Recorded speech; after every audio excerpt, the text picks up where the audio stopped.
Hello दोस्तों, नमस्कार, good morning, Radhe Radhe. आप सभी का एक बार फिर से विद्या क्लासेस में बहुत बहुत स्वागत है।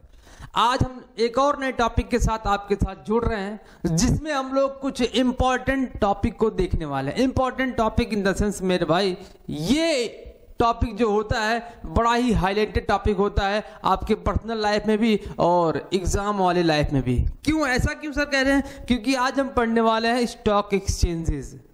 हम पढ़ेंगे स्टॉक एक्सचेंज क्या होता है। मतलब सर आज डायरेक्ट आप यहां कैसे आ गए? इसलिए आ गया मेरे भाई, आज हम पढ़ने वाले हैं कैपिटल मार्केट।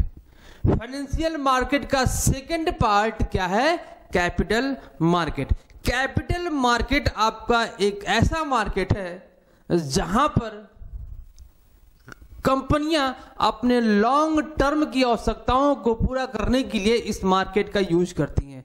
अच्छा सर, मार्केट यहां पर लॉन्ग टर्म का मतलब कि एक साल से ज्यादा का जो पीरियड होता है उसे लॉन्ग टर्म कहते हैं। क्या इसमें आवश्यकता पूरी करेंगे भाई? पैसे की आवश्यकता पूरी होगी। यहां पर क्या पूरी होगी? हाँ भाई, किसकी आवश्यकता पूरी होने वाली है? पैसे की आवश्यकता पूरी होने वाली है इस मार्केट पे, वो भी एक साल से ज्यादा का पीरियड जिसका होगा वो यहां पर देखा जाएगा। अच्छा, कैपिटल मार्केट को सर आपने बताया था कि कैपिटल मार्केट को भी दो पार्ट में बांटा गया। जी मेरे भाई, कैपिटल मार्केट को भी दो पार्ट में बांटा गया है। पहला प्राइमरी मार्केट, दूसरा सेकेंडरी मार्केट।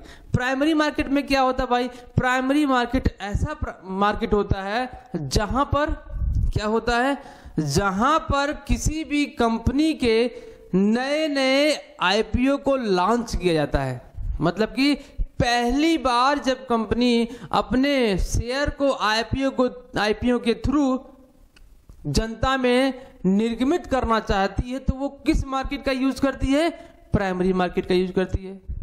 सेकेंडरी मार्केट क्या होती है? सेकेंडरी मार्केट में वह वित्त या सिक्योरिटीज को, प्रतिभूतियों को क्रय विक्रय किया जाएगा जो पहले से आईपीओ हो चुका होगा या फिर जो पहले से अंशों को क्या कर दिया गया होगा, निर्गमित कर दिया गया होगा, या फिर कई बार अंशों का क्रय विक्रय कर दिया गया होगा।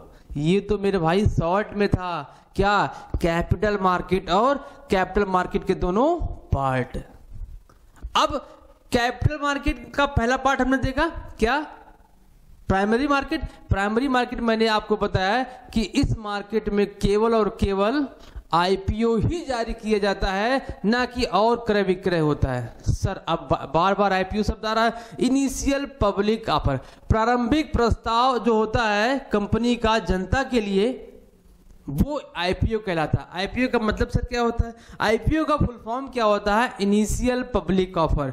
जो एक कंपनी जब स्टार्टिंग दौर में होता है तो इस दौरान जब कंपनी को पैसे की आवश्यकता होती है तो वो एक शेयर जारी करती है जिसका कोई मार्केट नहीं है, जिसका कोई स्टॉक एक्सचेंज नहीं होता है। इसमें सबसे मजे की बात है भाई, इस मार्केट में किसी भी स्टॉक एक्सचेंज को यूज नहीं किया जाता है, ना ही इसमें कोई होता भी स्टॉक एक्सचेंज। मतलब क्या?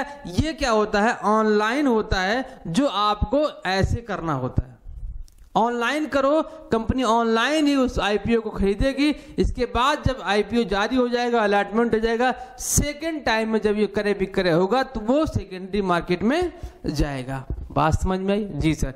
और सबसे बड़ी बात और क्या है, आप लोगों ने ये देखा होगा, कई बार फिल्मों में देखा होगा कि जो शेयर का क्रय विक्रय होता है हम खुद नहीं कर सकते हैं, उसके बीच में क्या होते हैं? कोई बिचौलिया, कोई दलाल होते हैं।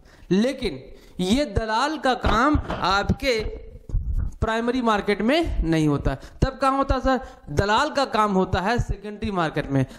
सेकेंडरी मार्केट का एक पार्ट बीएससी है, Bombay stock exchange. Bombay stock exchange का जहां मुख्यालय है, जहां पर ये है, उसको मुंबई कहा जाता है। और मुंबई में एक स्ट्रीट है जिसे दलाल स्ट्रीट कहा जाता है। अब दलाल स्ट्रीट ही नाम है तो आप सोच सकते हैं कि बॉम्बे स्टॉक एक्सचेंज में दलाल किस हद तक काम करते होंगे। आप लोगों ने हर्षद मेहता का एक मूवी देखा होगा, कैसे उसने क्या किया था, बड़ा स्कैम किया था। ऐसे हर्षद मेहता जैसे ना कई लोग ऐसे हैं जो बड़े बड़े स्कैम कर चुके हैं। तो दलाल स्ट्रीट ही उसका नाम है। तो दलाल स्ट्रीट होने का नाम के हिसाब से आप अंदाजा लगा सकते हैं वहां पर किस हद तक दलाली होती होगी। दलाली इन द सेंस का मतलब कि अंशों का क्रय विक्रय जब कंपनियों और निवेशकों के बीच में जो रह के करवाता है उसे दलाल बोलते हैं भाई। है ना मजे की बात, है ना। ये क्या है, आपका कैपिटल मार्केट का पोर्शन है।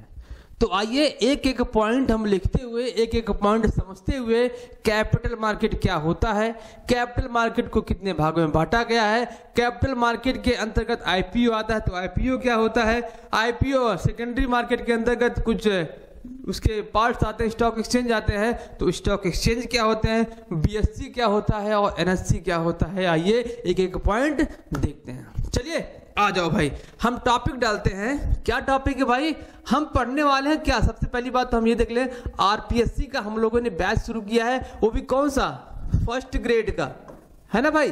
किसका, फर्स्ट ग्रेड टीचर की जो हमने आपके लिए वैकेंसी आई है 340 सीट की, उसके लिए एक नया पहल शुरू किया था आपके लिए, जिसमें हम लोग पहला क्लास देखे थे कैपिटल मार्केट का। अब आज उसका नेक्स्ट पार्ट है जिसमें हम आज देखेंगे कैपिटल मार्केट को पूरी तरीके से कैसे इसको डिटेल्ड किया गया है। तो हेडिंग डालो कैपिटल मार्केट, डालिए भाई। जी सर, इसको हिंदी में क्या बोलते हैं, पूंजी बाजार, पूंजी बाजार। अच्छा समझ में आ गया जी सर। पूंजी बाजार क्या होता है, एक पॉइंट देखिएगा, पूंजी बाजार से आशय यह होता है कि इस बाजार में कंपनी के लॉन्ग टर्म की वित्त और प्रतिभूतियों की आवश्यकताओं की पूर्ति करने के लिए जिस बाजार का यूज किया जाता है मेरे भाई, उसे क्या बोलते हैं, कैपिटल मार्केट कहा जाता है। क्लियर, लिख लें इसको। जी सर लिख लीजिए, आइए लिखते हैं भाई। तो इसमें पहला पॉइंट लिखो, पूंजी बाजार। पूंजी बाजार से आशय यह है कि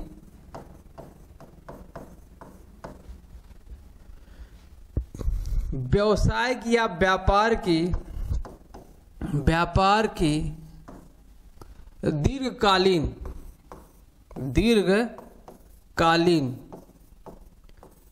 और दीर्घकालीन वित्तीय या फिर प्रतिभूतियों का क्रय विक्रय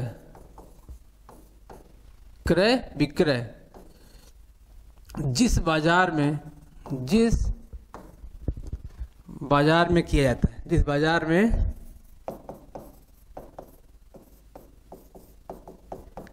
किया जाता है, जिस बाजार में किया जाता है उसे क्या बोलते हैं, वित्तीय बाजार कहते हैं। आ जाओ, सॉरी पूंजी बाजार कहते हैं। दूसरा पॉइंट क्या मेरे भाई, दूसरा पॉइंट कुछ नहीं भाई, दूसरा पॉइंट यही करे ना कि जो कैपिटल मार्केट है यह किसका पार्ट है, ये पूंजी बाजार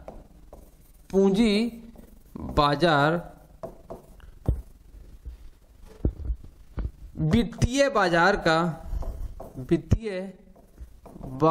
का महत्वपूर्ण अंग है। मैंने महत्वपूर्ण शब्द यूज किया, क्यों किया भाई, इसलिए मैंने इंपॉर्टेंट शब्द का यूज किया क्योंकि जो आपका मनी मार्केट है, मनी मार्केट एक शॉर्ट टर्म की आवश्यकताओं को पूरा करता है, लेकिन ये जो वित्तीय पूंजी बाजार है ये लॉन्ग टर्म की आवश्यकताओं को पूरा करता है। अब आप समझ सकते हैं किसी भी कंपनी के लिए, किसी भी व्यवसाय के लिए लॉन्ग टर्म पॉइंट कितना इंपॉर्टेंट होता है। ठीक है, क्लियर। तो ये दो पॉइंट क्या थे इसमें आपके कैपिटल मार्केट में थे। कैपिटल मार्केट क्या होता है, ये लॉन्ग टर्म की आवश्यकताओं को पूरा करता है, यानी प्रतिभूतियों का जो क्रय विक्रय लॉन्ग टर्म बेस पर होता है तो उसको यहां पर शामिल किया जाता है। और ये किसका पार्ट होता है, वित्तीय बाजार का एक बहुत ही इंपॉर्टेंट पार्ट होता है। आ जाओ, ये हो गया। अब हम पूंजी बाजार को डिवाइड करते हैं। पूंजी बाजार, पूंजी बाजार को भाई दो पार्ट में बांटा गया है, मैंने आपको अभी बताया। एक क्या, इसको बोलते हैं प्राथमिक बाजार, प्राथमिक बाजार। दूसरा क्या है, द्वितीयक, द्वितीयक बाजार। इसको अंग्रेजी में क्या बोलते हैं, प्राइमरी मार्केट, प्राइमरी मार्केट। इसको क्या बोलते हैं, सेकेंडरी मार्केट। ये आपका जो पूंजी बाजार का है, ये आपके आरपीएससी के टॉपिक में है। आरपीएससी के फर्स्ट ग्रेड का जो सिलेबस है उसमें बस यही लिखा है कैपिटल मार्केट, इसके बाद आगे लिखा है प्राइमरी मार्केट और सेकेंडरी मार्केट। आप लोगों ने बखूबी देखा होगा, है ना। तो ये आपका सिलेबस का पार्ट है आरपीएससी के। क्लियर। तो कैपिटल मार्केट को कितने भागों में, दो भागों में बांटा गया है। पहला क्या है, प्राइमरी मार्केट। दूसरा आपका क्या है, सेकेंडरी मार्केट। अब क्या करते थे, अब देखिएगा प्राइमरी मार्केट में मैंने कहा प्राइमरी मार्केट एक ऐसा मार्केट है जहां पर पहली बार किसी भी शेयर को इशू किया जाता है, तो वो प्राथमिक बाजार में आता है। मतलब कि सर प्राइमरी मार्केट को एक नव निर्गमन बाजार भी कह सकते हैं। जी बिल्कुल कह सकते हैं। क्यों नहीं कह सकते भाई, क्यों, इसलिए कह सकते हैं क्योंकि यहां पर इस बाजार में पहली बार ही तो किसी प्रतिभूति को जारी किया जाता है, इसलिए इसको नव निर्गमन बाजार भी कहते हैं। अब इस बाजार में सबसे मजे की बात है ना भाई, इस बाजार में क्या होगा, आईपीओ जारी किया जाता है। क्या, आईपीओ, इनिशियल पब्लिक ऑफर इसे बोलते हैं। क्या बोलते हैं, ऑफर।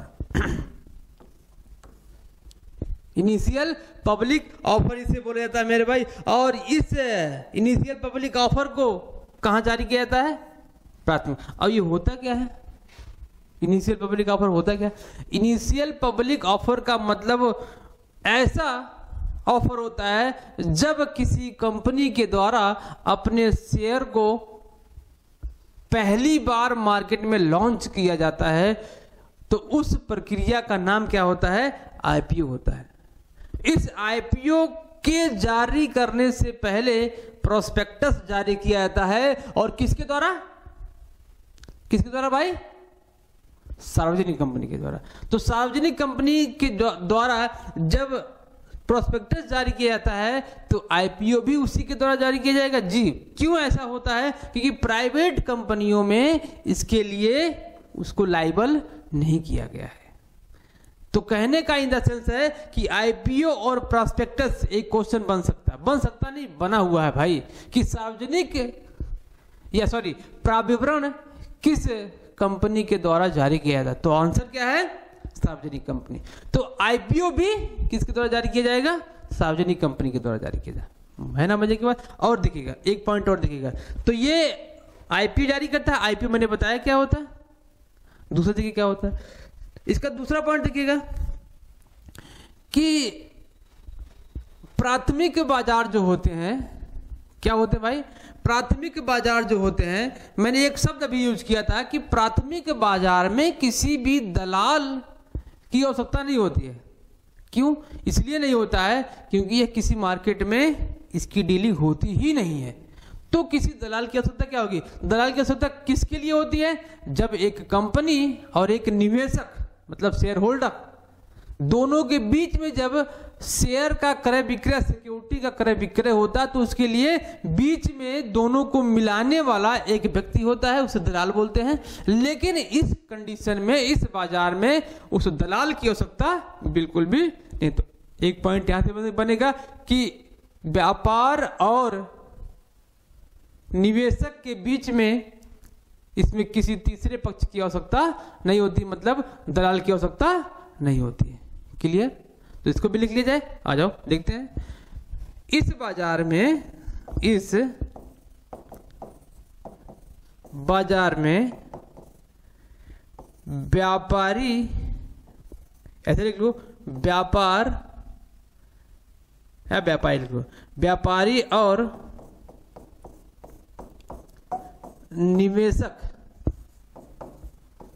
निवेशक के बीच में दलाल की आवश्यकता नहीं होती, दलाल की जरूरत नहीं होती है, नहीं होती है। तो पहला क्या था, नवनिर्गमित बाजार कहा जाता है जहां पर आईपीओ जारी किया जाता है। आईपीओ क्या होता है, इनिशियल पब्लिक ऑफर क्या होता है, मैंने बताया। आईपीओ क्या होता है, आईपीओ वह होता है जो एक कंपनी अपने शेयर को पहली बार किसी बाजार में पहली बार अपने शेयर को जारी करना चाहते तो उसे इनिशियल पब्लिक ऑफर कहते हैं। और इसे क्या बोलते हैं, और तीसरा पॉइंट क्या है, इस बाजार में व्यापारी और निवेशक के बीच में किसी दलाल की आवश्यकता नहीं होती। एक बात और देखिएगा, इनिशियल पब्लिक ऑफर में एक पॉइंट और देख लीजिए मेरे भाई, क्या होता है इनिशियल पब्लिक ऑफर में एक पॉइंट, आईपीओ क्या है, आईपीओ क्या कहता है कि जब ये आईपीओ जारी किया जाता है तो क्या किसी की परमिशन की आवश्यकता होती है किसी कंपनी की? जी हाँ, बिल्कुल होती है। लेकिन 24 जून 2015 के पहले, 24 जून 2015 के पहले ऐसा सिस्टम नहीं था कि जब कोई कंपनी अपना आईपीओ लॉन्च करना चाहती है तो क्या उसको किसी की जरूरत पड़ेगी कि हाँ यहाँ पे इसको रजिस्टर कराना पड़ेगा? पहले 24 जून 2015 के पहले ऐसा सिस्टम नहीं था। लेकिन 24 जून 2015 के बाद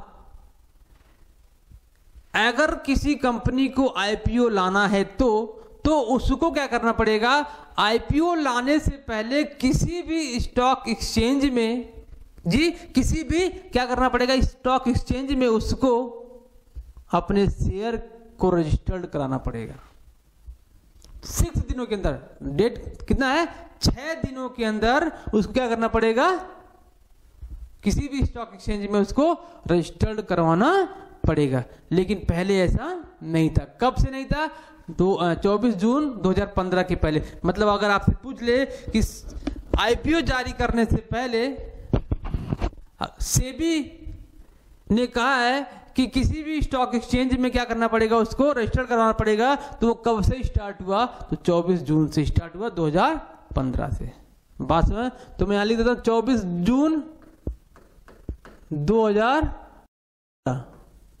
ये आपको डेट याद आ जाएगा? जी सर। आईपीओ जारी करने के पहले 24 जून 2015 को इसको क्या करना पड़ेगा, रजिस्टर्ड कराना पड़ेगा। बात समझ में आई?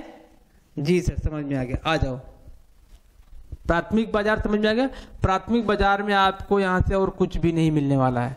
तो आईपीओ एक था, आईपीओ हम लोगों ने देख लिया। अब आ जाओ सेकेंडरी बाजार में। सेकेंडरी बाजार क्या है? द्वितीयक मार्केट, द्वितीयक बाजार, सेकेंडरी मार्केट। सेकेंडरी मार्केट क्या होता है भाई? सेकेंडरी मार्केट आपका ऐसा मार्केट है, पहला पॉइंट, जहां पर क्या होता है, लॉन्ग टर्म की आवश्यकताओं की पूर्ति होती है, पहला पॉइंट। दूसरा, निवेशक और व्यापारी के बीच में एक दलाल होगा।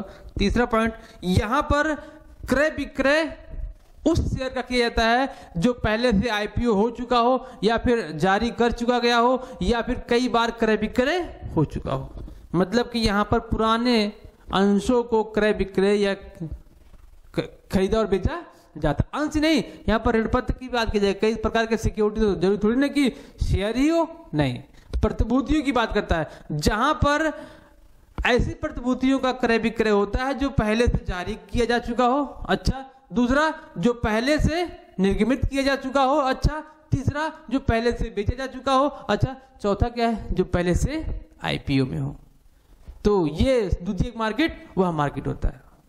और क्या है द्वितीयक मार्केट में? हम क्या पढ़ेंगे? द्वितीयक मार्केट कोई ऐसी जगह होगा, विशेष जगह होगा, जहां पर कंपनियां अपने अंशों का क्रय विक्रय कर सकती हैं। तो कहने का मतलब यही है कि कंपनियां अपने जो अंशों का क्रय विक्रय करती हैं तो कोई ना कोई इसका विशेष प्लेस होगा, उस प्लेस को स्टॉक एक्सचेंज बोला जाता है मेरे भाई।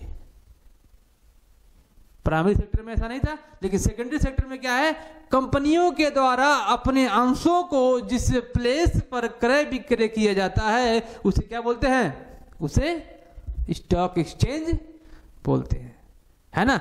इस समय वर्तमान में कितने स्टॉक एक्सचेंज भारत में है? 23 है। आपको जब गूगल करेंगे तो कितना दिखाई देगा? 24 दिखाई देगा भाई, लेकिन प्रेजेंट में कितने हैं? 23 कार्य कर रहे हैं। तो आपके माइंड में है कि क्या हमको सर 23 पढ़ना है? नहीं भाई, आपको 23 नहीं पढ़ना है। 23 तो हमको स्टॉक एक्सचेंज का ज्ञानी नहीं बनना है, हमको अपना एग्जाम क्वालिफाई करना है। हम लग जाए भाई 23 के 23 स्टॉक एक्सचेंजों को रटने, ऐसा बिल्कुल भी नहीं है। आपको अपना एग्जाम क्वालिफाई करना है। एग्जाम क्वालिफाई करने के लिए आपको सेलेक्टिव चीजें पढ़नी है, फालतू की चीजें नहीं पढ़नी है। पढ़ाने तो मैं अभी कैपिटल मार्केट, द्वितीयक मार्केट में जो है ना, और सब पढ़ाया जा सकता है। वित्तीय बाजार में अभी बहुत सारी चीजें थी जो मैंने आपको छोड़ दिया, इसलिए छोड़ दिया क्योंकि वो आपके काम की चीजें नहीं है। काम की चीजों पढ़े भाई, काम की चीजों को पढ़ो, फालतू की चीजें नहीं। फालतू की चीजें सब पढ़ते हैं। हमको एक सीट लेना ना, तो सीट लेने के लिए आपको एक चीज आपको करना पड़ेगा, क्या पढ़ना है, क्या छोड़ना है। अपने माइंड में आप इसको बैठा लो। छोड़ने वाली चीज को छोड़ दो और पढ़ने वाली चीज को ऐसे पढ़ लो कि अगर क्वेश्चन आए तो वहां से वो जाए ना, हम उसको सही करके जरूर आए। ऐसा ही होगा तब जाके आपका सिलेक्शन होगा, अदरवाइज सिलेक्शन तो भाई बहुत पढ़ने। आपको पता ना फॉर्म कितने पड़े हैं? लगभग 27,000 फॉर्म पड़े हैं। और आरपीएससी ने डेटा जारी किया है, 27,000 प्लस फॉर्म पड़े हुए हैं आपके। लेकिन 27,000 से हमको कोई मतलब है नहीं, हमको 340 में से एक सीट चाहिए, फालतू थोड़ी ना। हमको एक सीट से मतलब, दुनियादारी से क्या मतलब है। तो ऐसे पढ़ो कि अगर आपका वहां से क्वेश्चन आए ना तो उसको वहां से जाने मत देना। बिल्कुल हम वैसे ही तो पढ़ रहे हैं। आप सोच रहे होंगे सर आप इतना छोटा छोटा टॉपिक लेके आते हैं और एक एक टॉपिक एक दिन में खत्म हो जाए, दो तीन टॉपिक एक दिन में खत्म हो। जी ऐसे ही तो होता भाई, इसलिए मैं छोटे छोटे टॉपिक को बना के लेके आता हूं कि अगर हम वित्तीय बाजार को पढ़ना शुरू कर दें तो 5 क्लास में भी पूरा नहीं होगा। तो वहां से ऐसी चीजें निकाल के लेके आओ जो आपके काम की चीजें हो। अभी हम लोगों ने पिछली क्लास में पढ़ा था, अभी जो आपका सारे स्टेट का जो बैच चल रहा है जिसमें हम लोग देख रहे हैं कि हम लोगों ने अभी पढ़ना शुरू किया है कंपनी के लेखे। कंपनी के लेखे में मेरे भाई हम लोगों ने वो चीज पढ़ा हुआ है। तो कंपनी का लेखा जो अदर स्टेट वाला भी चल रहा ना बैच यूट्यूब पे, तो आप उसको भी देख सकते हैं। वो काम की चीजें आपकी, जरूरी नहीं कि वो अदर स्टेट आरपीएससी ने लिखा तो आपके काम की चीजें नहीं, आपके सिलेबस में वो भी है।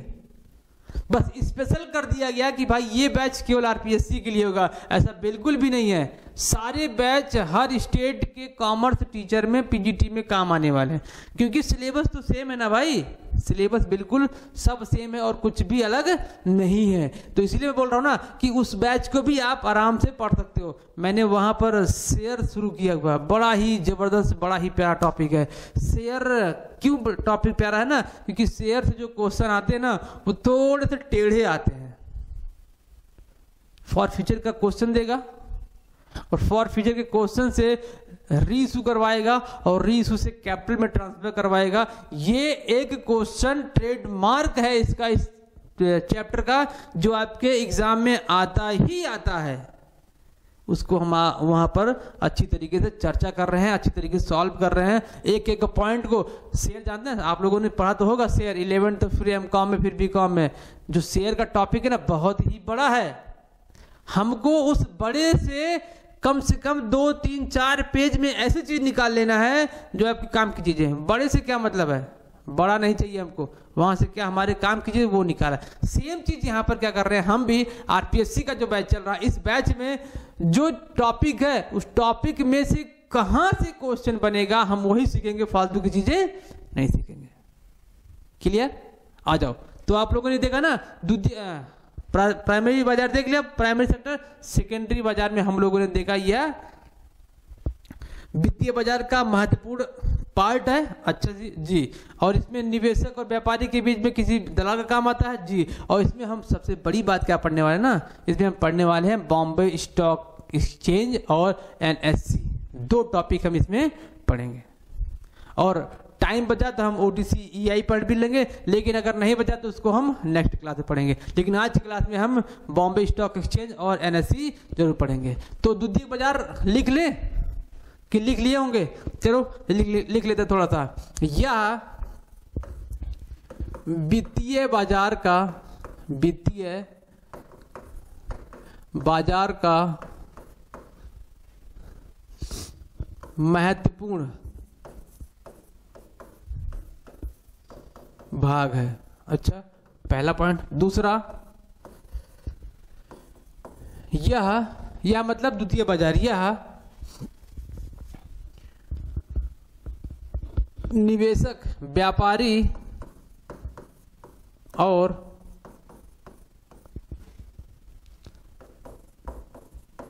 निवेशक के लिए या फिर के बीच में एक दलाल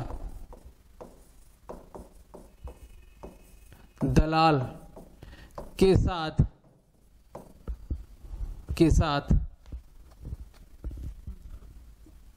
प्रत्यक्ष होता है, यानी डील करता है, प्रत्यक्ष होता है। अच्छा जी। तीसरा देख लेते हैं। यह दीर्घकालीन वित्तीय यानी प्रतिभूतियों कह सकते हैं, प्रतिभूतियों का क्रय विक्रय करता है, क्रय विक्रय करता है। अच्छा, और कुछ है? नहीं भाई, ऐसा कुछ भी नहीं है। और तीसरा, चौथा देख लो, इसमें क्या है, इसमें जो डीलिंग होगी, इसमें इस बाजार में जो क्रय विक्रय होगा, जो क्रय विक्रय होगा वह किसी विशेष प्लेस पर होगा, किसी विशेष स्थान पर होगा। ओके, विशेष स्थान का मतलब वो क्या होगा, स्टॉक एक्सचेंज होगा। क्या होगा? वो स्टॉक एक्सचेंज होगा। इस स्टॉक एक्सचेंज, मैंने बताया ना, भारत में वर्तमान में कितने स्टॉक एक्सचेंज हैं? 23 हैं। हमको इसमें से 2-3 पढ़ना है, सारे हमको नहीं पढ़ना है। तो स्टॉक एक्सचेंज वह ऐसा स्थान है जहां पर द्वितीय मार्केट से संबंधित कार्य होते हैं। क्लियर? और आ जाओ, अब हम देखते हैं द्वितीयक बाजार के कुछ पार्ट। द्वितीयक बाजार में पहला पार्ट हम लोग देखने वाले हैं क्या? पहला पार्ट देखने वाले हैं BSE। क्या है सर ये BSE? Bombay stock exchange. Bombay stock exchange. Bombay stock exchange क्या होता है? बॉम्बे स्टॉक एक्सचेंज भारत का सबसे पहला स्टॉक एक्सचेंज है। भारत का सबसे पहला स्टॉक एक्सचेंज है और एशिया का सबसे बड़ा स्टॉक एक्सचेंज है। और टॉप लेवल वर्ल्ड क्लास में ये 5वां स्थान है। 3 टॉपिक हुए। भारत का सबसे पुराना, सबसे पहला स्टॉक एक्सचेंज है, जिसे हम लोग क्या बोलते हैं? BSE बोलते हैं, बॉम्बे स्टॉक एक्सचेंज। और ये एशिया का सबसे बड़ा, यानी भारत का सबसे बड़ा, किस बड़े के मतलब वित्त के क्षेत्र में, और दुनिया का सबसे 5वें नंबर पर ये काम करता है। 5वें नंबर का है। 2 से 3 क्वेश्चन हुआ। और इसका मुख्यालय मुंबई में है। और उस मुख्यालय का जो नाम है दलाल स्ट्रीट, मैंने अभी आपको बताया। मुख्यालय का नाम क्या है? दलाल स्ट्रीट। इसका गठन कब हुआ था? 1875 में। है ना मजे की बात? 1875 में गठन हुआ था। और इसका मुख्यालय कहां पर है? मुंबई में। उस मुख्यालय का नाम क्या है? दलाल स्ट्रीट है। और एशिया का सबसे बड़ा और विश्व का 5वें नंबर का ये स्टॉक एक्सचेंज है। क्लियर? स्थापना कब हुआ था? 1875 में। और कुछ चाहिए? एक चीज और यहाँ पर जो लोगों को कंफ्यूज करता है, सेंसेक्स और निफ्टी का आप लोगों ने नाम बखूबी सुना होगा। क्या सेंसेक्स और निफ्टी कोई स्टॉक एक्सचेंज है? नहीं मेरे भाई, सेंसेक्स और निफ्टी कोई स्टॉक एक्सचेंज नहीं होता है सर। लेकिन तो चर्चा तो उसी का होता है। हाँ भाई, चर्चा तो होता है, लोग सेंसेक्स और निफ्टी की ही बात करते हैं, बॉम्बे स्टॉक एक्सचेंज की बात नहीं करते हैं। सेंसेक्स क्या है? एक संवेदिक सूचकांक है। नहीं समझ में आया? एक इंडेक्स है मेरे भाई। किसका? बॉम्बे स्टॉक एक्सचेंज का एक इंडेक्स है जो ये शो करता है कि बॉम्बे स्टॉक एक्सचेंज में जितनी कंपनियां रजिस्टर्ड हैं उस कंपनियों में टॉप 30 कंपनी ऐसे होंगे। टॉप 30 कंपनी का मतलब टॉप 30 कंपनी जो उस समय ट्रेंड कर रहे होंगे, जिसका नेटवर्थ, जिसका जो गुडविल, जिसका शेयर मार्केट जो सबसे हाईलाइट पे होगा, वह टॉप 30 कंपनियां क्या होंगी? यहां पर शो करती होंगी, उसके डेटा शो करते होंगे। आप देखोगे ना बॉम्बे स्टॉक एक्सचेंज, कभी कभी आप टीवी में देखे होंगे या फिर वैसे भी न्यूज में देखे होंगे, तो वो बॉम्बे स्टॉक एक्सचेंज पे कुछ ऐसे चलता है ना, चलता रहता है। वो कंपनियों के नाम दिखाते हैं भाई। वो जो एवरेज निकल के आपको, अभी आप गूगल करेंगे सेंसेक्स की वैल्यू कितनी है, मार्केट में कितना घटा कितना बढ़ा, वो एवरेज निकाल के बताता है। टॉप 30 कंपनियों के एवरेज निकाल के आपको शो करता है कि ये टॉप 30 कंपनियों का एवरेज वैल्यू इतना है आज, जो पल पल चेंज होता रहता है ना। मजे की बात। हम समझते हैं कि सेंसेक्स एक स्टॉक एक्सचेंज है जो अलग से काम करता है, ऐसा कुछ भी नहीं। सेंसेक्स एक संवेदिक सूचकांक है। किसका? बॉम्बे स्टॉक एक्सचेंज का। बॉम्बे स्टॉक एक्सचेंज में इससे ज्यादा आपको कुछ पढ़ना ही नहीं है भाई। क्या करना है? कुछ इससे ज्यादा पढ़ना ही नहीं है बॉम्बे स्टॉक एक्सचेंज में, है ना। मजे की बात। आओ चलो देखते हैं बॉम्बे स्टॉक एक्सचेंज क्या है। एक चीज और, जब बॉम्बे स्टॉक एक्सचेंज का गठन हुआ था ना 1875 में, तो इसका नाम क्या था? The native share brokers association. The native share brokers association 1875 में जब इसका गठन हुआ था, तो इसका नाम ये था। 4-5 पॉइंट अच्छे अच्छे है ना। चलो लिखते हैं, क्या है लिखते हैं, धीरे से लिख लेना भाई, किसी को बताना मत। अच्छा सर लिखो, क्या है? BSE की स्थापना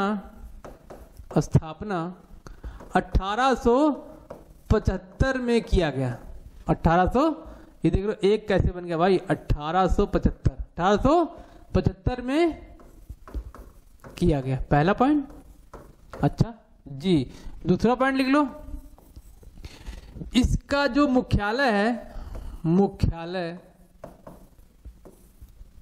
कहां पे है? मुंबई में है जी, मुंबई में है। बॉम्बे स्टॉक एक्सचेंज है तो इसका मुख्यालय मुंबई में होना ही है। और इस मुख्यालय का नाम क्या है जहां पर इसकी डीलिंग होती है? दलाल स्ट्रीट बोला जाता है। क्या बोला जाता है? दलाल स्ट्रीट। इसी दलाल स्ट्रीट में हर्षद मेहता भाई साहब ने करोड़ों का गबन किया था। मार्केट को ऐसे उछाला कि वो कहां से कहां पहुंच गया। आज उसके नाम से मूवी बनी हुई है हर्षद मेहता। अगर आपको बॉम्बे स्टॉक एक्सचेंज के बारे में जानना है तो हर्षद मेहता मूवी आप लोग जरूर दिखेगा, मजा आएगा। हर्षद मेहता मूवी क्या कहता है, ठीक है। आ जाओ, यहां से तीसरा पॉइंट देखना शुरू करो। स्थापना कब हुआ था? 1875 में। 1875 में जब यह मतलब क्या BSE स्थापित हुआ, क्या हुआ? स्थापित हुआ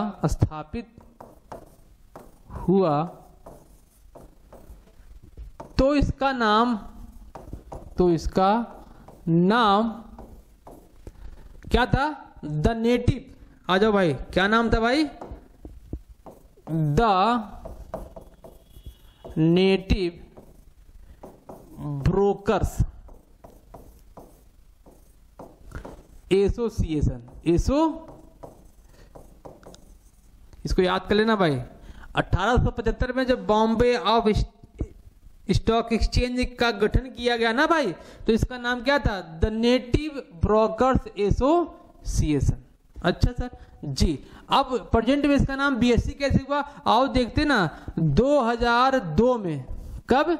2002 में इसका नाम परिवर्तित किया गया। इसका नाम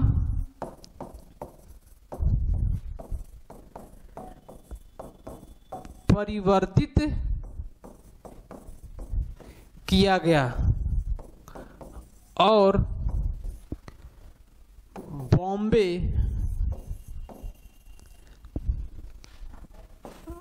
स्टॉक एक्सचेंज कर दिया गया। अच्छा, लेकिन आपके माइंड में थोड़ा सा खलबली मच सकता है जी। अगर नहीं मचा तो एक बार फिर मचाइए। खलबली क्या मच सकता है? खलबली ये मचना चाहिए भाई कि 19 अगस्त 2005 को, मैं ये शब्द क्यों यूज कर रहा, इसलिए मैं यूज कर रहा ना भाई, क्योंकि यहाँ पर थोड़ा सा दिक्कत होने वाला है। क्या आपको अभी तो पता नहीं होगा, लेकिन मैं बताता हूँ आपको। बॉम्बे स्टॉक एक्सचेंज लिमिटेड नाम है भाई। क्या नाम है? ये लिमिटेड है। तो अभी 2002 में क्या परिवर्तित हुआ?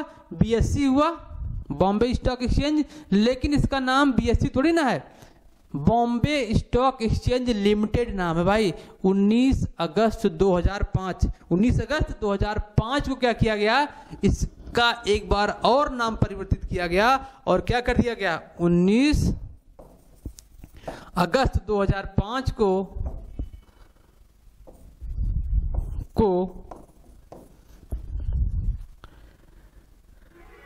नाम परिवर्तित करके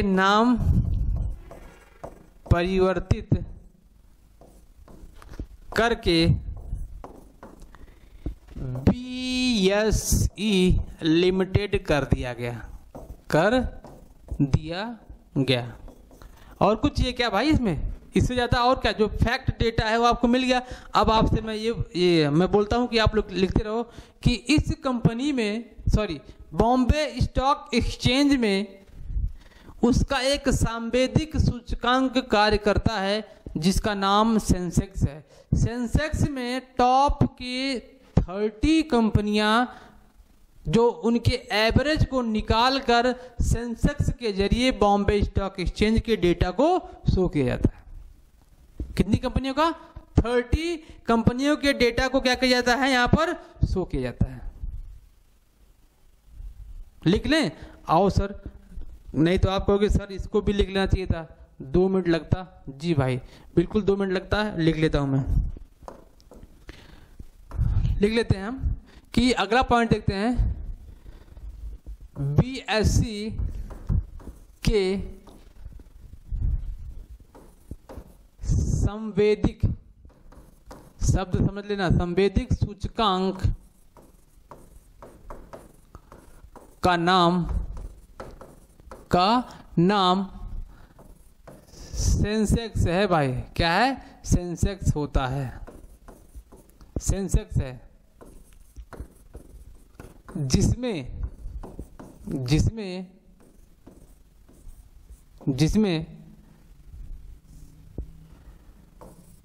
उच्च स्तर की 30 कंपनियों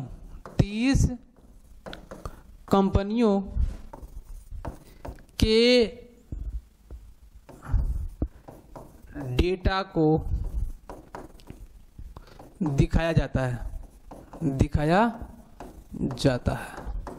अभी जब आप इस समय भी अगर आप गूगल करेंगे ना, जो सेंसेक्स का आपको डेटा दिखाएगा वो कितनी कंपनी होगा? 30 कंपनियां। जरूरी नहीं कि वो बार बार एक ही कंपनी आए, नहीं, 30 कंपनियां परिवर्तित हो सकती हैं जो टॉप पे ट्रेंड कर रही होंगी। आ जाओ अगला पॉइंट देखते हैं। ये तो क्या था? बॉम्बे स्टॉक एक्सचेंज था। आ जाओ एनएससी देखते हैं। क्या देखते हैं? NSC, national stock exchange, national stock exchange, national stock exchange. Time कितना हो गया भाई? 7 बजे, अभी है टाइम। क्या है, अभी टाइम है।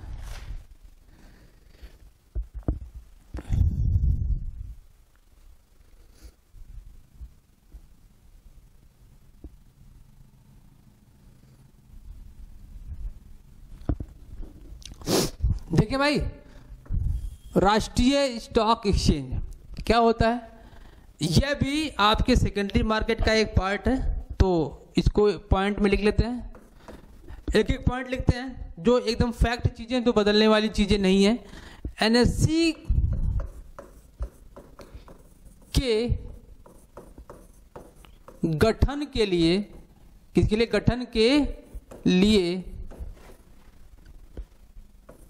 फेरवानी, ध्यान रखिएगा, कौन सा, फेरवानी समिति, बड़ा इंपॉर्टेंट है भाई ये समिति का नाम।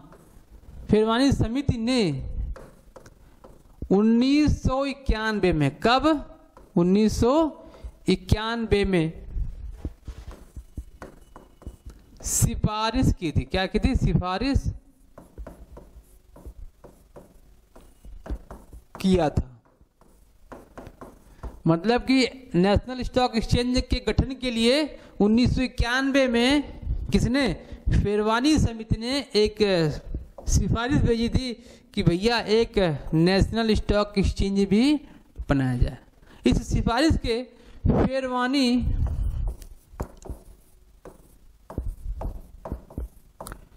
समिति के सिफारिश पर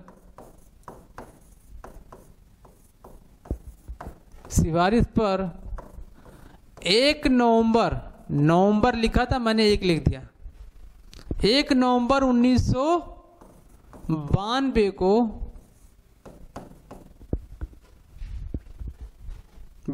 को इसको मान्यता मिला। अभी मान्यता मिला मेरे भाई, क्या मिला है, अभी मान्यता ही मिला, ध्यान रखिएगा, अभी इसका गठन नहीं हुआ है।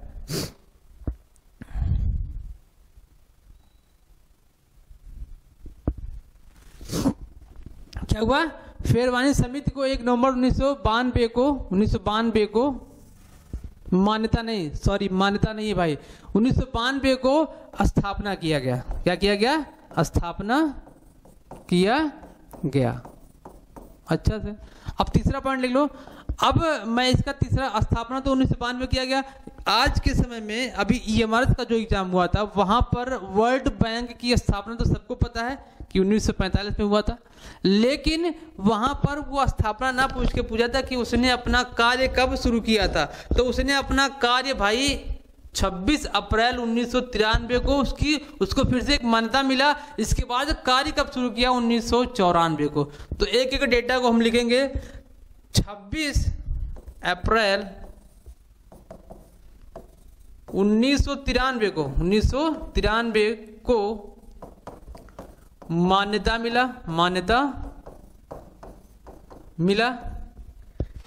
अगला पॉइंट, 1994 से इसने व्यापार कार्य शुरू किया,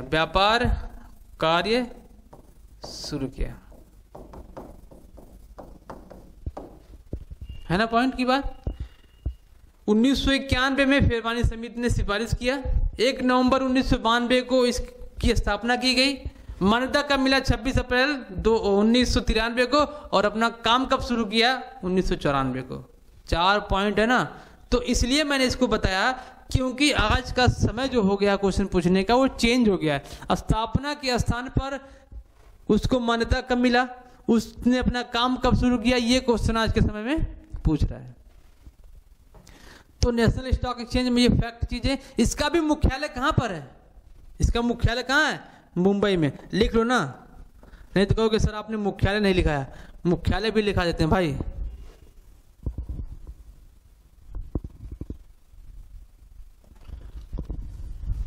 मुख्यालय कहां है, मुख्यालय भी कहां पर है, मुंबई में है। क्लियर, मुख्यालय इसका मुंबई में आ गया। और मजे की बात जानते हो क्या है, यहां पर एक पॉइंट ये है, एनएससी में जो किसी भी निवेशक के द्वारा निवेश किया जा सकता है, किसी भी कंपनी में अगर निवेश करेगा तो उसको कितना परसेंट निवेश करना है? केवल 49% ही निवेश कर सकता है, 49% ही निवेश कर सकता है।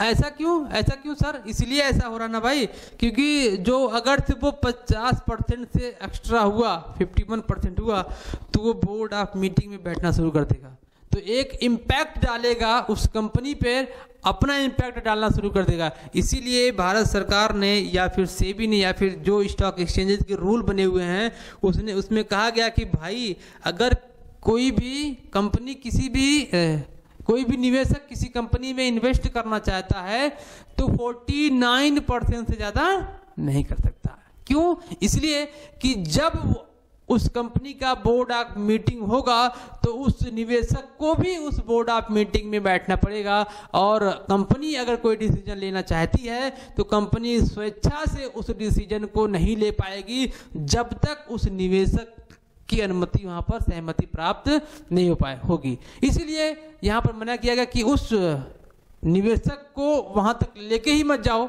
इसलिए वहां पर उसको बैन कर दिया गया। 49% तक ही निवेश किया गया। और सबसे मजे की बात है ना, इस 49 को ना दो पार्ट में बांट दिया गया। कैसे? 49% को क्या किया गया? दो पार्ट में बांटा गया। 26% FDI और 23% क्या? 23% FII। अब ये दोनों क्या होते हैं इसको हम अलग क्लास में चर्चा करेंगे, है ना। मजे की बात कि 26% ही FDI कर सकती है और 23% FII कर सकती है। तो ये दो कैटेगरी में 49% को बांटा गया है मेरे भाई। और कुछ है भाई? और कुछ बच रहा है क्या? हाँ, एक चीज और भी बच रहा है, देख लेते हैं। NSE में एक और पॉइंट बच रहा है। आप लोगों ने निफ्टी का नाम सुना होगा। जी सर, बिल्कुल सुने। निफ्टी क्या होता है मेरे भाई? निफ्टी कोई एक स्टॉक एक्सचेंज नहीं होता है। तो क्या होता है निफ्टी? निफ्टी होता है कि जो संवेदिक सूचकांक है किसका? नेशनल स्टॉक एक्सचेंज का, उसको शो करने वाला जो इंडेक्स होता है उसे निफ्टी बोला जाता है। हम लोगों ने क्या देखा? सेंसेक्स देखा। सेंसेक्स में टॉप 30 कंपनियों के डेटा को एवरेज करके निकाल के शो किया जाता है। सेम चीज यहां पर भी है कि जो आपके टॉप 50, यहां पर 30 नहीं, कितने टॉप 50 कंपनियां होते हैं, वो जो ट्रेंड कर रहे होते हैं टॉप पे, जिनका व्यापार बहुत अच्छी तरीके से चल रहा होता है, उन कंपनियों के एवरेज को निकाल कर जो डेटा आपको प्रेजेंट होता है कि निफ्टी आज इतना है, घट रहा है, बढ़ रहा है, वो टॉप 50 कंपनियों के एवरेज को निकाल के दिखाया जाता है। अच्छा सर, आज तक तो हमको पता नहीं था। जी, अब पता हो गया ना क्या होता है। तो ये निफ्टी आपका एक इंडेक्स है, किसका? NSE का। निफ्टी और कुछ भी नहीं है। निफ्टी और सेंसेक्स के बारे में कुछ पढ़ने की जरूरत नहीं है, बस ये एक इंडेक्स है। सेंसेक्स आपका BSE का है और NSE का इंडेक्स कौन है? निफ्टी। निफ्टी में टॉप 50 कंपनियां और सेंसेक्स में टॉप 30 कंपनियों को शो किया जाता है। और कुछ चाहिए भाई? और कुछ चाहिए? इससे ज्यादा और क्या क्या चाहिए? देखो, इतने पॉइंट यहां से मिले, फालतू की चीजें और क्या चाहिए? निफ्टी और नेशनल स्टॉक एक्सचेंज और बॉम्बे स्टॉक एक्सचेंज, इतने बड़े टॉपिक हैं, आप पढ़ते रह जाओगे, पढ़ते रह जाओगे, पढ़ते रह जाओगे, पढ़ते रह जाओगे, खत्म नहीं होगा भाई वो सब चीजें। तो हमको फालतू चीज नहीं पढ़ना, आपके काम की चीजें जो हैं वो पढ़ा जाएगा और फालतू की चीजें नहीं पढ़ी जाएगी। ठीक है, क्लास लंबा हो गया, कोई बात नहीं, इतना तो होना ही था। चलो मिलते हैं आपसे अगले क्लास में, तब तक के लिए पढ़ते रहिएगा और मुस्कुराते रहिएगा, लेकिन कमेंट बॉक्स में राधे राधे जरूर लिखिएगा। ठीक है, मिलते हैं आपसे अगले क्लास में एक और नए